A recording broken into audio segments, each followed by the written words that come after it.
Es la verdad para mí un privilegio, un gozo poder estar compartiendo con ustedes este último mensaje del año. Y bueno, para que podamos estar entrando, te voy a pedir que ubiquemos el texto que vamos a ocupar como texto base. Y este lo vamos a encontrar en el libro de los Hechos, capítulo 4. Y mientras lo ubicas, quiero hacerte una serie de preguntas con el propósito de que podamos estar reflexionando con estas preguntas, que podamos estar atentos. Y la primera pregunta que quisiera yo hacerte es, ¿qué harías si al entregar algún plan de salvación lo destruyen en tu presencia? Es lo menos que podría suceder, ¿no es cierto? Recién el pasado 16 hubo la actividad evangelística allá en la zona de Yautepec, y si bien es cierto no hubo así enfrentamientos difíciles así con personas difíciles, pues al final hubo algunos tratados que tuvimos que levantar. Es natural esta situación siempre, pero sí te lleva a poder reflexionar, porque indudablemente ante esa situación tú tienes que tomar una actitud, ¿no? Tú tienes que adoptar un comportamiento. Mayormente, si en un momento dado la agresión pasa de simplemente romper el tratado e inclusive poder estar haciendo alguna agresión a tu persona, ¿no? ¿Qué harías? ¿Qué harías? Y ya ni llegar al extremo, si esta situación quizás pudiese inclusive estar pasando, existe la posibilidad siempre de que alguien, sobre todo por cuestiones religiosas, quiera en un momento dado ahí inclusive atentar contra ti, ¿verdad? Entonces es una serie de preguntas que vale la pena meditar, que podamos estar considerando. Y bueno, este texto de manera personal es un texto que a mí me gusta mucho, porque uno de los versículos es de los primeros que yo aprendí y medité cuando hace algunos años vine a Cristo. Y te voy a pedir que me acompañes, vamos a darle lectura al pasaje, por favor, y entonces lo vamos a encontrar en libro de los Hechos, capítulo 4. Nuestro texto que vamos a estar meditando es precisamente del versículo 1 y hasta el versículo 12.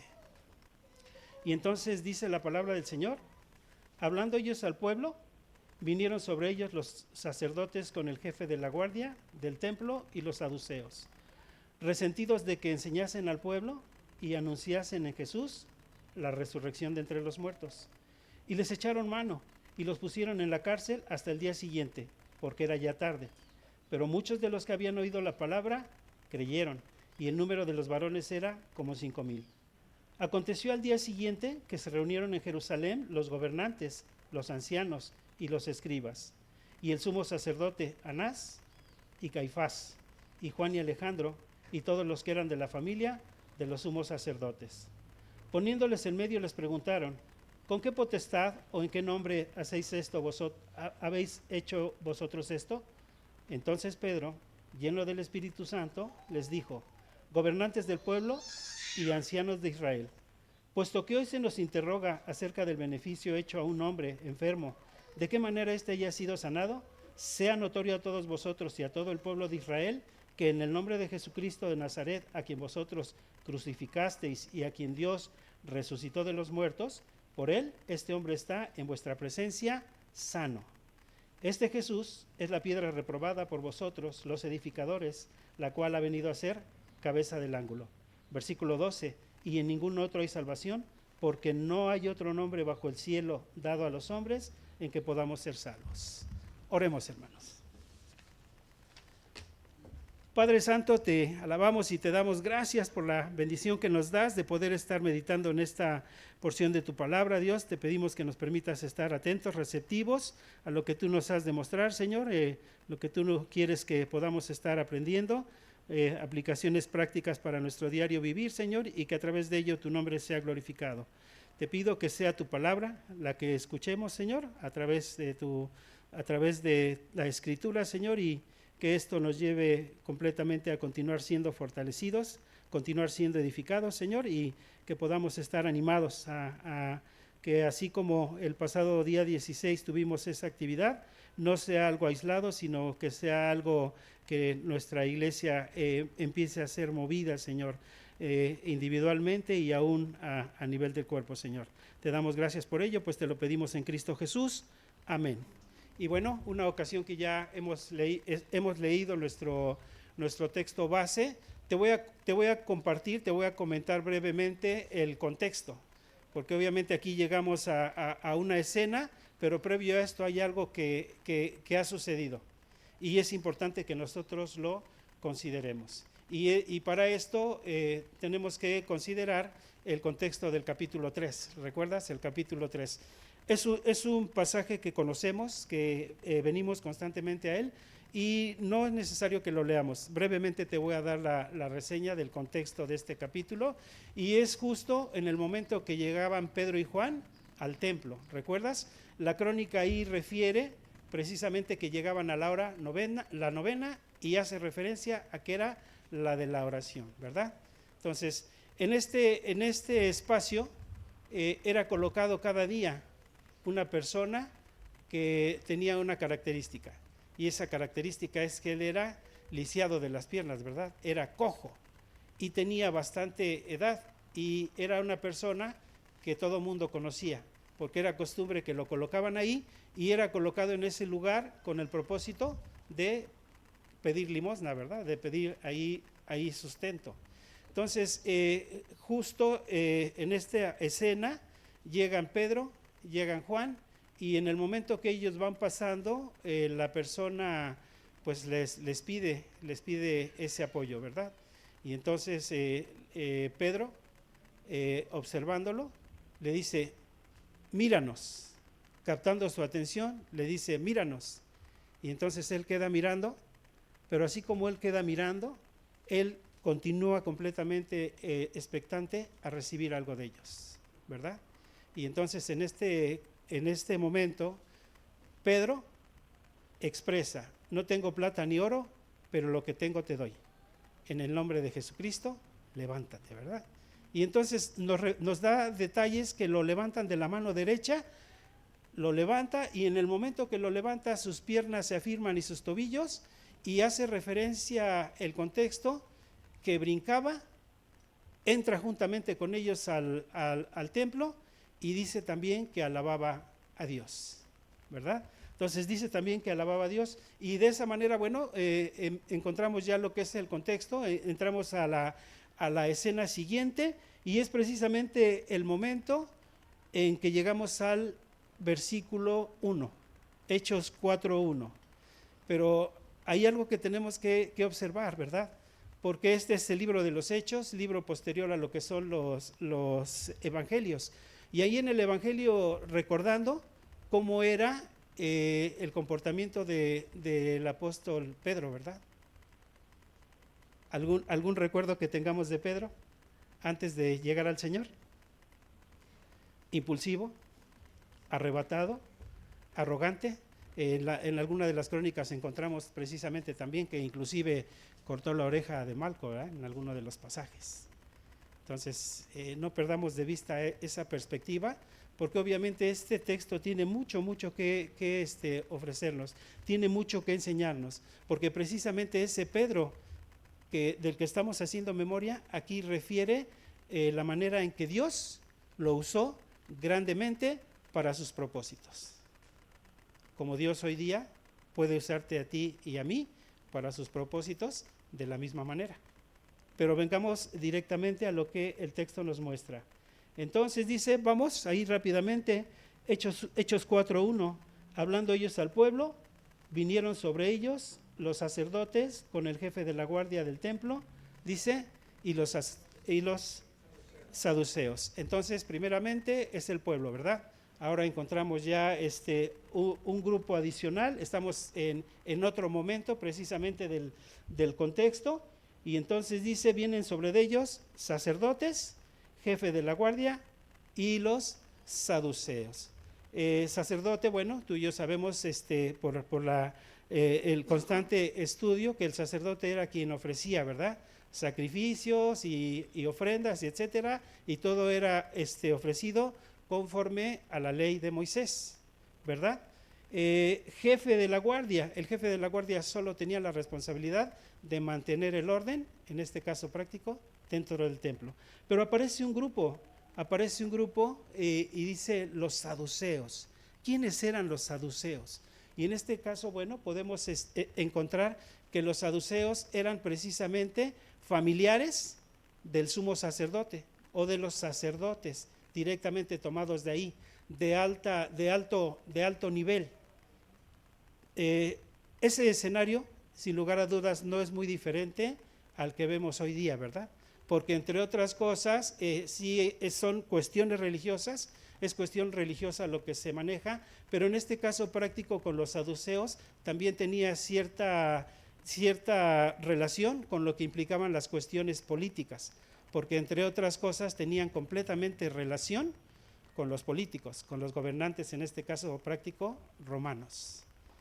Algo que podemos también resaltar de los saduceos es que ellos negaban completamente las cuestiones sobrenaturales.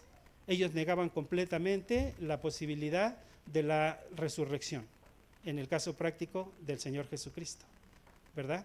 Y del mismo modo, el Señor constantemente los refería, aunque menos ocasiones que en el caso práctico de los fariseos, ¿verdad? Ese era el grupo de los saduceos, ¿de acuerdo? Entonces ahí vemos completamente el escenario, los grupos y un grupo más, los saduceos.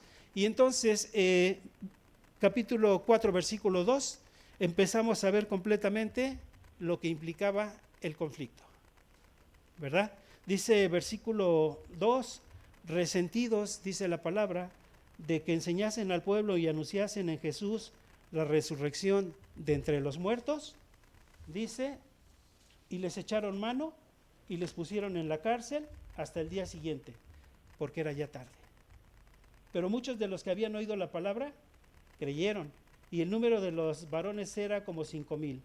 Aconteció al día siguiente que se reunieron en Jerusalén los gobernantes, los ancianos, los escribas y el sumo sacerdote Anás y Caifás, y bueno, ahí continúa creciendo la lista, ¿verdad? Ahí entonces son tomados, son echados en la cárcel y además es involucrado un grupo más, ¿verdad? Y entonces, versículo 6, y el sumo sacerdote Anás y Caifás, Juan, Alejandro y todos los que eran de la familia de los sumos sacerdotes, y poniéndolos en medio, les preguntaron, ¿con qué potestad o en qué nombre habéis hecho vosotros esto? Son tomados y llevados a la cárcel. Y entonces, pero aquí curiosamente no son juzgados por algún delito que ellos hubiesen cometido, ¿verdad?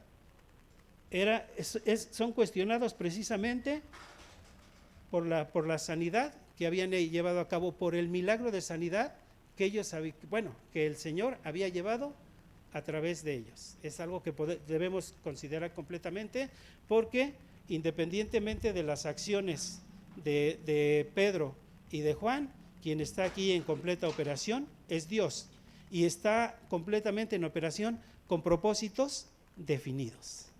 Propósitos completamente definidos. Primeramente, escucha el pueblo, pero ahora están escuchando los religiosos. Y en la actualidad, ¿hay religiosos, hermanos? Muchos, ¿verdad? Tristemente hay la posibilidad de que inclusive entre nosotros haya religiosos. Entonces es importante que de manera individual podamos estar considerando la información que esta porción contiene. Dice enseguida entonces, versículo 8, entonces Pedro, lleno del Espíritu Santo, les dijo, gobernantes del pueblo y ancianos de Israel. Y aquí quiero hacer un pequeño espacio precisamente para considerar el hombre anterior que era Pedro, que inclusive entre otras cosas negó al Señor, ¿verdad? Entre otras cosas también vemos la crónica en el Evangelio, lloró amargamente. Entonces ahí podemos matizar en un momento dado el Pedro anterior con el Pedro manso. A mí me llama mucho la atención este versículo, Porque indudablemente en el versículo 3 él pudo haber ofrecido defensa. Inclusive, como comentamos, dentro de lo que implica la efervescencia, que muchas de las ocasiones experimentamos detrás de las situaciones, mayormente cuando son situaciones injustas. ¿No es cierto?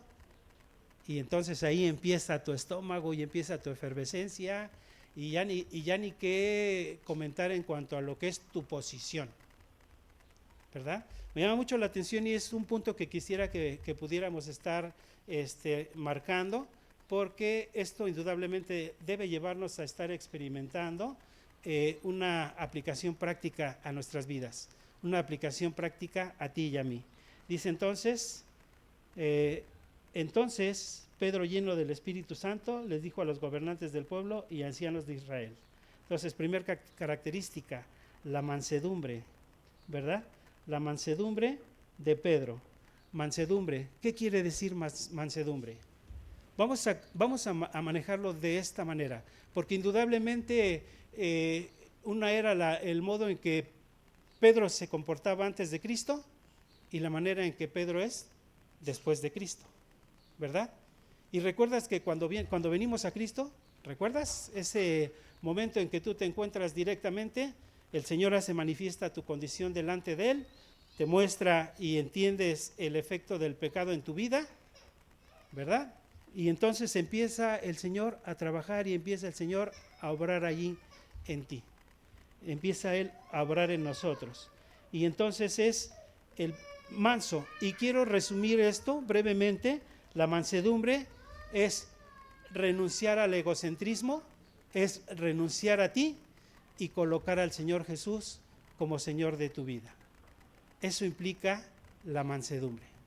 Entonces es en cuanto al versículo 3, ¿verdad? Y dice el versículo 3, y les echaron mano y los pusieron en la cárcel hasta el día siguiente, porque era ya tarde. Él guardó silencio, ellos no sabían exactamente qué era lo que podía en un momento dado suceder, ¿verdad? Sin embargo, lo que sí es cierto es que ellos tuvieron posibilidad de ejercitar dentro de la prisión, entre otras cosas, la oración, ¿verdad? Es muy probable que ellos estaban experimentando esa necesidad de dependencia completa de Dios, ¿verdad? Entonces, renunciar a uno mismo para que Jesucristo sea exaltado. Aquí quisiera que me acompañaras.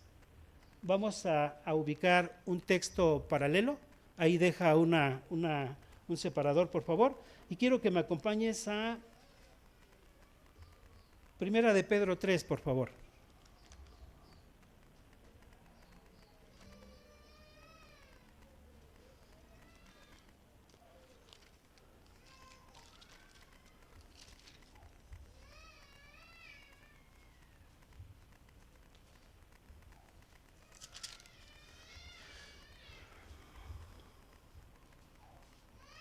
Primera de Pedro 3,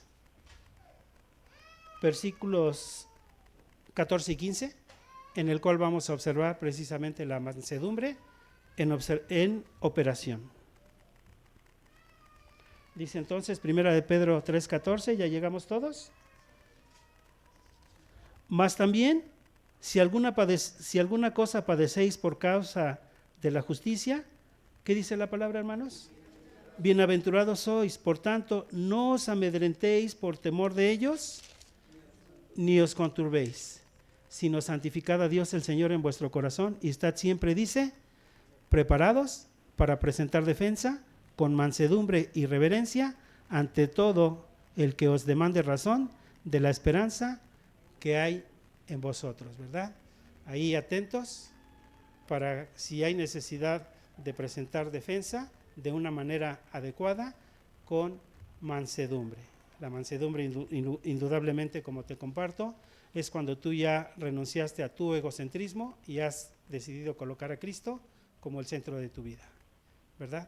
Y esto no es sencillo, porque esto podríamos expresar o podríamos limitarlo en dos palabras, es creer y obedecer. Y muchas de las veces eso no es tan sencillo, ¿verdad?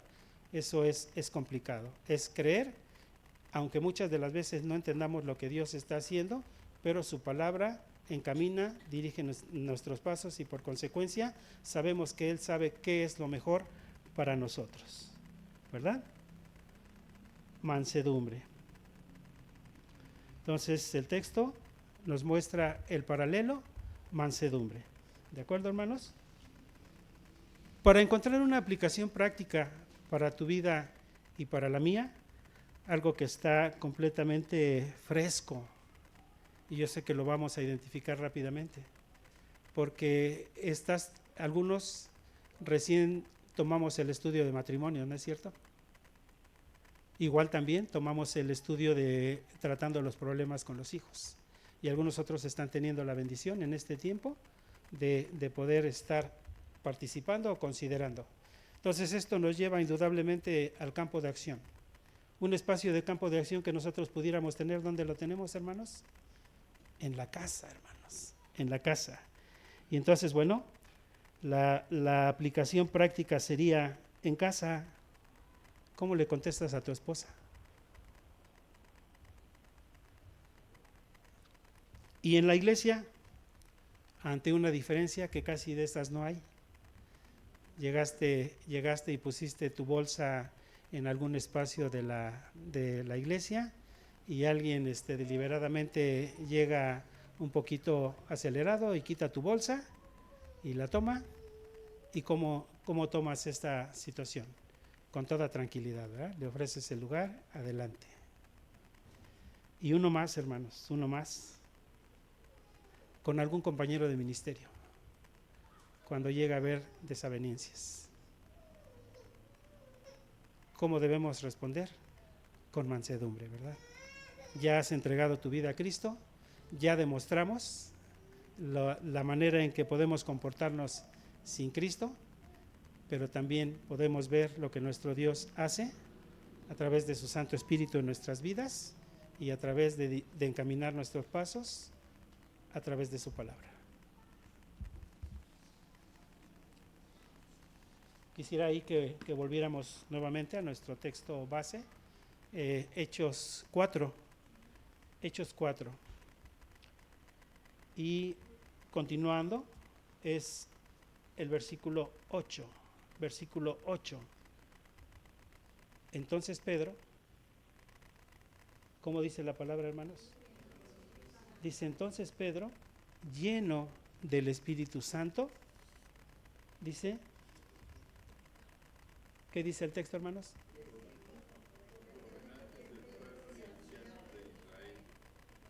Dice, gobernantes del pueblo, ¿verdad? Pero aquí algo donde tenemos que poner atención es precisamente en la llenura del Espíritu. Porque aquí tendríamos que definir precisamente qué implica ser lleno del Espíritu Santo y qué implica no ser lleno del Espíritu Santo, ¿cierto?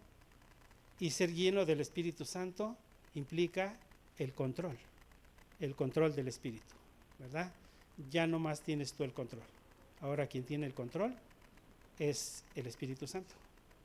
Pero ¿de qué manera logramos este control en nuestras vidas? ¿De qué manera logras este control en tu vida? Y continuamos con las preguntas, hermanos. ¿Estás teniendo tu tiempo de oración? Porque es la manera en que logramos, ¿verdad? Es la manera precisamente en que logramos esa llenura. Ahorita voy a ir a una aplicación práctica que quiero también que me acompañes. Si quieres ir buscando el texto, por favor, es un paralelo que vamos a encontrar en Mateo 27:48. Y mientras lo buscas, continuamos con las preguntas. Entonces, tu tiempo de oración, tu tiempo devocional, tu tiempo de estudio. Hace un ratito mi hermanita Normita nos compartía, ¿no? Hoy 31 no lo hice, pero pues comparte el pastor también. Todavía no termina el día. Pero, ¿sabes? De manera personal a mí me ha sucedido. Me ha sucedido, por lo regular yo procuro iniciar este tiempo inmediatamente abriendo los ojos, pero las vacaciones, hermanos, las vacaciones nos enfrían mucho en ocasiones. Las vacaciones, media hora más. Bueno, las 7. Pero a las 7 resulta que ya cosas que nunca pasan, ¿verdad? Ya te habló el hijo, la hija, el nieto, se acabó el gas, hay que traer esto, lo otro y cosas por el estilo. Y se va el día y no sé si te ha pasado, pero ya estás para cerrar tus ojitos, ya estás para darle ahí vuelta a la grabadora y te viene el sobresalto, ¿verdad? Eso implica también la llenura del Espíritu Santo, ¿sí? Si me acompañan, por favor, ya llegamos al texto paralelo, Mateo 27:48. Dice el texto, y al instante corriendo uno de ellos, ¿sí estamos ahí? Tomó una esponja y la empapó de vinagre y poniéndola en una caña, le dio a beber. Y bueno, aquí el paralelo está precisamente en la palabra esponja. En la palabra esponja. A eso refiere lo que implica la llenura del Espíritu Santo. Entonces, la llenura del Espíritu Santo es que estés como esponjita, empapado del Espíritu Santo, de todo lo que implica los tiempos con el Señor. ¿En un auto puedes tener tiempo con el Señor? Claro que sí. Yo estos días estuve escuchando unos bellos cantos relacionados directamente con textos de la palabra de Dios y dice, qué bello que pueda estar siendo de esa manera. Y pues refiriendo también, ahorita estamos en espera, ¿verdad? Lo que implican los tiempos de estudio. Ahí estamos ya esperando a que llegue el lunes establecido para poder estar reiniciando nuestro estudio, ¿verdad? De ídolos del corazón.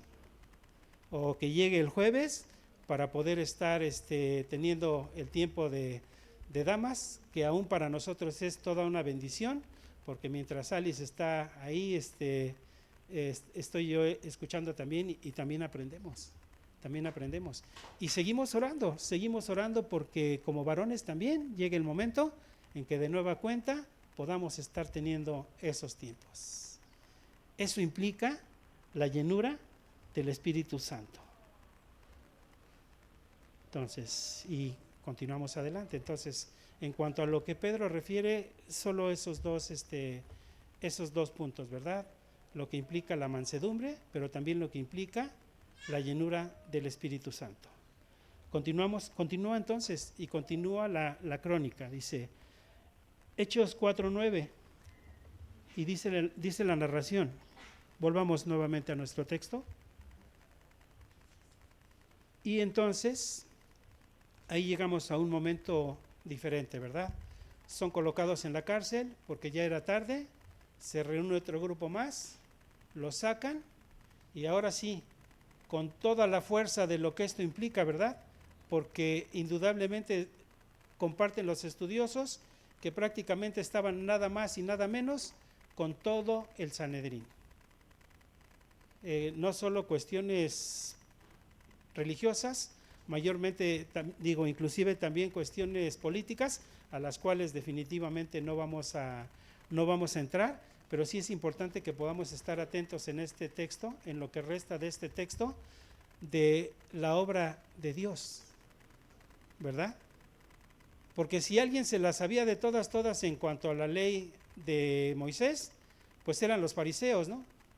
Y por ahí aparecen los saduceos, que aunque compartían las cuestiones de los fariseos, había una marca completamente que los separaba, ¿verdad?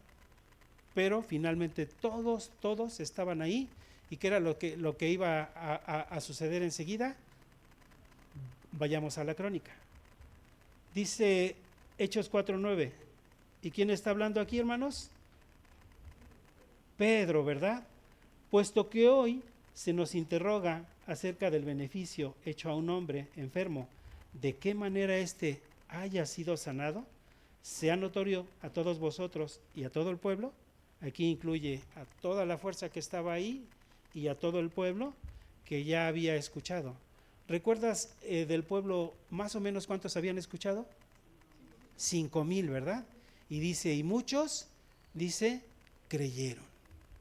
Y esta es una segunda oportunidad de muchas que yo estoy seguro que el Señor les dio a los religiosos de ese tiempo de poder estar escuchando completo, ¿verdad? Dice, puesto que hoy se nos interroga acerca del beneficio hecho a un hombre enfermo, ¿de qué manera este hombre ya ha sido sanado? Sea notorio a todos vosotros y a todo el pueblo de Israel que en el nombre de Jesucristo de Nazaret, a quien vosotros crucificasteis y a quien Dios dice su palabra, resucitó de los muertos, por él este hombre está en vuestra presencia sano, ¿verdad? En su presencia sano. Estamos viendo si hubo un milagro, hubo una sanidad, pero finalmente, ¿qué propósito tenía esa sanidad? Darle autoridad al mensaje que ellos estaban escuchando, ¿verdad? Dar autenticidad a que Cristo no solo había resucitado, sino que aún Cristo vive. Cristo vive. Dice entonces, versículo 11, este Jesús es la piedra reprobada por vosotros los edificadores, la cual ha venido a ser cabeza del ángulo. Ese Jesús que ustedes rechazaron, ese Jesús que ustedes crucificaron, hoy día para nosotros vemos como iglesia, es la piedra angular, ¿verdad? La cabeza de la iglesia y la iglesia su cuerpo, ¿verdad? Y dice el versículo 12, atención, dice, y en ninguno otro hay salvación, porque no hay otro nombre bajo el cielo dado a los hombres en que podamos ser salvos. Dice entonces, en ninguno otro hay salvación. ¿Qué te parece este versículo? Una oportunidad que el Señor les estaba dando a ellos de considerar, de retomar el rumbo, de tomar el camino equivocado o de tomar el camino que lleva a la salvación, ¿verdad? Dice entonces, en ningún otro hay salvación, porque no hay otro nombre dado a los hombres bajo el cielo en el cual podamos ser salvos. ¿Qué quiere decir salvación, hermanos? ¿Salvación de qué? ¿Verdad? Este texto nos lleva completamente a considerar nuestra condición antes de Cristo. Mira, te lo voy a poner de esta manera, de manera personal. Si en el temblor del 85, en el terremoto del 85, el Señor me hubiese llamado a su presencia, adivina dónde estaría yo en este momento. Sí, las cosas. Gracias Dios porque años posteriores, alguien en amor, así como el Señor lo ganó a él, alguien en amor me compartió precisamente, primero me lleva a tomar la posición real. ¿Cuál es tu condición delante de Dios? Y esa condición es de separación eterna. Que por causa de tu pecado, por tu pecado, estás condenado. ¿Verdad? Y entonces, bueno, te empiezan a compartir, ¿eres pecador? Sí, soy pecador. Y empieza a trabajar en tu vida Dios, a mostrarte precisamente por qué está mal, ¿verdad? Y tú recibes información. ¿Los religiosos tenían información? Sí, mucha, e información de primera mano, pero esa información no era de ninguna manera sinónimo de salvación, ¿verdad? Porque tenían información incompleta, y la información incompleta indudablemente pues no te lleva a nada, no te lleva al camino. Pero aquí tendríamos que definir completamente salvación de qué. Y salvación lo que implica es la liberación espiritual.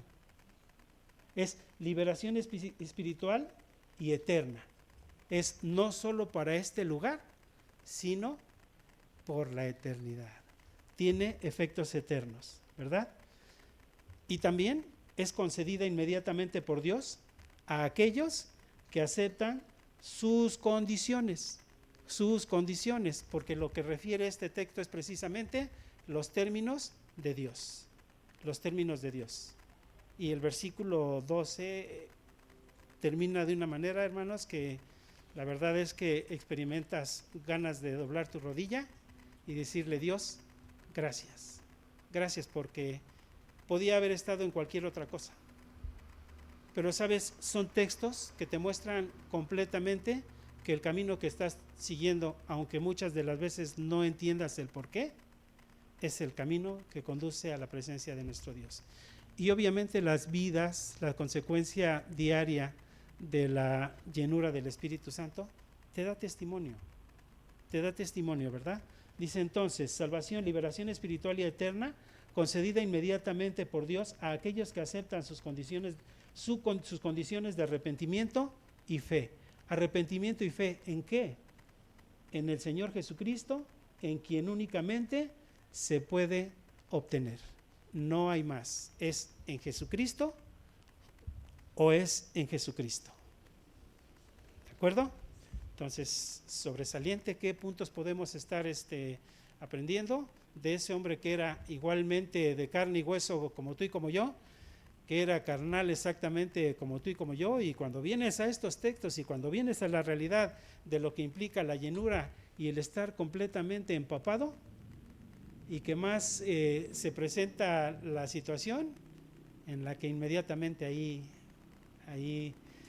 si ya has entregado tu control a Cristo, el Señor te va a permitir ser victorioso para alabanza, gloria y honra de su nombre. Y si no, bueno, pues ahí hay que continuar, ¿verdad? Entonces, de Pedro, ¿qué pudimos aprender? Mansedumbre y, correcto, llenura del Espíritu Santo. Y el versículo 12 es contundente. Yo no sé si alguno de los que está escuchando esta mañana de manera personal, porque yo no puedo ver los corazones, no podemos ver los corazones, pero es muy probable que esta mañana puedas estar cayendo en el punto, en el círculo de los religiosos, ¿no? Que sí tienes información, pero finalmente que tu vida no da testimonio, ¿verdad? Porque algo indudablemente por lo cual oramos constantemente es que haya congruencia entre lo que predicamos y lo que vivimos. Y el Señor está ahí obrando en nuestros corazones. ¿Les parece bien, hermanos? ¿Oramos, hermanos? Oramos. Poderoso Padre, cuántas gracias te damos por este tiempo de comunión contigo, Señor. Gracias por este mensaje, Señor, por esta porción de tu palabra, Señor, que nos anima, que nos alienta, Señor. Gracias porque a través de ella, Señor, nos permites ver y nos permites evaluarnos de manera personal en qué situación nos encontramos, Señor. Gracias porque nos remite nuevamente a ese momento en que tú te manifestaste en nuestras vidas, que nos permitiste entender nuestra condición de pecado delante de ti, Señor. Gracias porque tú nos permitiste ver, Señor, que sea cual sea la condición, Señor, tú tienes la posibilidad de no solo de perdonar nuestros pecados, de limpiarnos de ellos, sino de transformar nuestras vidas. Gracias, Padre, porque reconocimos esa condición, reconocimos que por nuestro pecado merecíamos la separación eterna, merecíamos el lugar que tu Hijo amado Cristo Jesús tomó en la cruz del Calvario, en lugar nuestro, Señor. Gracias porque nos permitiste pedirte no solo perdón, limpieza, sino aún nos permitiste despojarnos de nuestro egocentrismo, Señor. Y gracias porque hoy día tú no solo eres el Señor de nuestro corazón, de nuestro ser, sino aún también eres el Señor de nuestro hogar, el Señor de nuestros empleos, el Señor de donde quiera que tú nos lleves, Señor. Y te suplicamos, Padre, que tu regreso, que es eminente, Señor, que está en breve, Señor, que cada uno de nosotros podamos estar haciendo lo que tú nos encomendaste, Señor, de ir y predicar este evangelio de salvación, que podamos estar experimentando la necesidad, Señor, de poder salir por los perdidos, Señor, y pues todos los días tú nos presentas oportunidades de poder hacerlo, Señor. Si alguien en esta mañana no ha hecho la paz contigo, te suplicamos, Señor, que pueda ser sensible a tu voz, a tu palabra. Es una muy buena oportunidad, Señor, para concluir este año, este ciclo de esa manera, Señor, y poder estar iniciando uno de nueva cuenta, Señor. Gracias, Padre, porque tú te manifiestas grandemente por amor a nosotros, Señor, y gracias porque tú no nos has dejado a la aventura, Señor. Tú nos pides santidad, nos pides que seamos santos porque tú eres santo, pero gracias, Dios, porque no nos envías a la aventura, porque tú cada día estás con nosotros, Señor, y gracias porque tú vas a concluir en nosotros lo que un día empezaste. Te doy gracias por ello y pues te lo pido en el nombre de nuestro único y suficiente Salvador, Cristo Jesús. Amén.